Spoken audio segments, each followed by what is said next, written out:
SMA Negeri 1 Samarinda. Terima kasih atas kesempatannya. Ada dua pertanyaan penting yang saya ajukan kepada Pak Anies. Pertama, saya rasa ada gap antara pendidikan di luar Jawa, terutama di Kalimantan Timur, dengan di Jawa. Saya sadar akan hal ini ketika saya mengikuti lomba-lomba di nasional, ketika saya melihat klasemen juara umum OSN, FLS 2M, selalu Kalimantan Timur ataupun daerah-daerah di luar Jawa itu berada di bawah. Saya rasa, saya sudah tanya ke teman-teman saya yang di luar, di Jakarta, di Banten, memang ada gap. Di sana udah ada pelatihan yang berjenjang, sedangkan di sini tidak ada.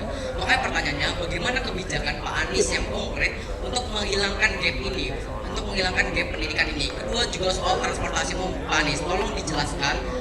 Saya sebagai pelajar saya melihat banyak anak SMP, anak SMA itu banyak yang sudah pakai motor sendiri karena tidak ada transportasi umum yang terjangkau dan juga murah. Transportasi umum di sini itu sangat mahal, Pak Anies. Saya dari rumah saya Sambutan ke tempat sekolah saya 16 km itu harus membayar Gojek. Kalau Gojek itu 40.000. Sedangkan saya kemarin di Jakarta menempuh dari Rawabelong ke 1.500. Maka dari itu tolong Pak Anies dijelaskan ini apa transportasi umum pakai Jaklingko dan Transjakarta.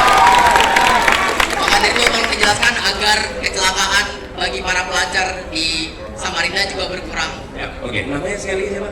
Kelvin. Kelvin, terima kasih. Kelvin sudah merasakan Jaklingko di Jakarta ya? Sudah, sangat aman, Pak.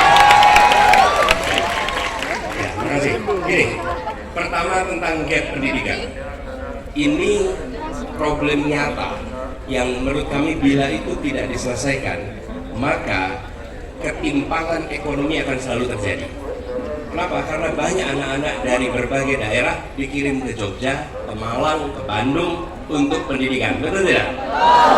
Dan saya mengalami, saya sekolah di Jogja, teman SMA saya dari berbagai provinsi di luar Jogja. Kenapa? Karena mereka untuk ingin masuk perguruan tinggi, SMA-nya masuk ke Jogja karena gap-nya yang tinggi. Nah, kami nanti akan lakukan pemerataan ini, berbagai program. Misalnya, satu adalah pertukaran kepala sekolah. Oke? Pertukaran kepala sekolah. Kepala sekolah dari sekolah-sekolah yang baik di Jawa bertukar dengan kepala sekolah yang ada di sini. Okay? Bisa wakilnya, bisa. Intinya apa? Supaya terjadi perpindahan pengalaman. Begitu ada kepala sekolah baru memimpin di sini, maka guru akan merasakan, oh begini ya sekolah baik itu dipimpinnya.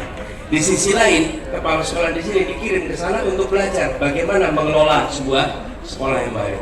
Kunci dari pendidikan adalah kunci kemajuan. Satu adalah gurunya, dua kepala sekolah. Jadi kepala sekolahnya pertukaran. Yang kedua adalah peningkatan kemampuan gurunya dan diseriusi.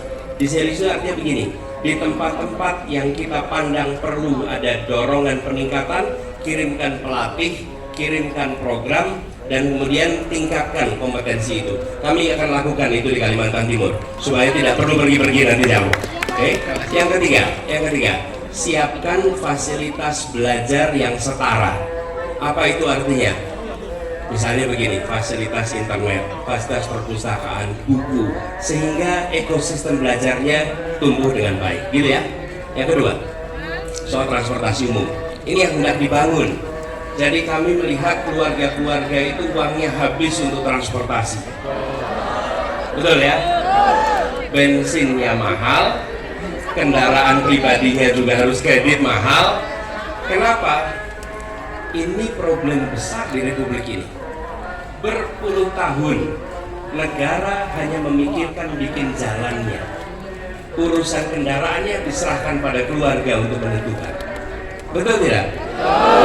Negara tidak menyiapkan transportasi umum.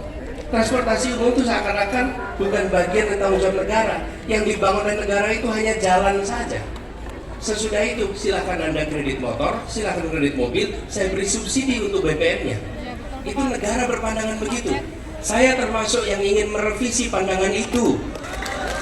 Ya, negara itu harusnya memikirkan transportasi untuk rakyat, bukan hanya memberikan jalannya. Ya, negara harus bangun jalan, tapi negara harus bangun transportasi umum sehingga warga tidak perlu menyiapkan transportasi untuk mobilitas dalam kotanya. Kapan transportasi umum digunakan? Transportasi umum digunakan untuk kegiatan rutin reguler. rutin reguler. Apa itu rutin reguler? Anak berangkat ke sekolah, anak pulang sekolah, orang berangkat ke kerja, pulang kerja, itu rutin reguler. Kalau kegiatan leisure atau kegiatan hiburan, itu bisa menggunakan pribadi. Tapi untuk kegiatan rutin, andalkan fasilitas umum. Jadi insya Allah yang akan dibangun di Samarinda ini supaya penduduk Samarinda satu, ya, berkurang pengeluaran untuk transportasi. Yang kedua, yang tidak kalah penting, produktivitas meningkat. Kalau Anda naik kendaraan pribadi, maka sepanjang perjalanan Anda nggak bisa buka alat ini. Dengan Anda naik kendaraan umum, Anda tetap bisa produktif. Yang ketiga, yang tidak kalah penting, teman-teman, ini sering terlupakan. Transportasi umum itu memberikan perasaan kesetaraan. Kesetaraan. Kenapa? Karena di transportasi umum, siapa saja duduk di kursi yang sama, berdiri di tempat yang sama, antri yang sama, tiketnya sama. Anda datang ke bandara, bandara itu nggak setara. Kalau Anda punya bisnis kelas, Anda menikmati lounge. Iya, betul. Kalau Anda tidak punya bisnis kelas, Anda kelompok reguler. Iya, Pak. Betul tidak?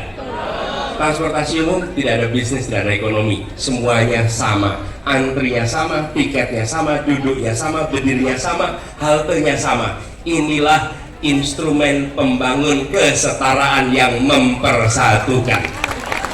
Karena itu, kenapa kami bangun transportasi umum di Jakarta? Karena Jakarta itu berkelas-kelas. Berkelas-kelas. Office boy dengan CEO nggak pernah satu kendaraan. Office boy naiknya apa, CEO naiknya apa. Betul tidak? Begitu pakai transportasi umum, mereka ngantri yang sama, berdiri yang sama. Untuk pertama kalinya office boy dan CEO bisa duduk berdampingan. Itulah yang kenapa kita gagas transportasi umum. Transportasi umum bukan hanya untuk memindahkan badan dari satu tempat ke tempat lain. Transportasi umum untuk membuat perasaan persatuan yang ada di sebuah masyarakat. Gitu kan? Ya, makasih.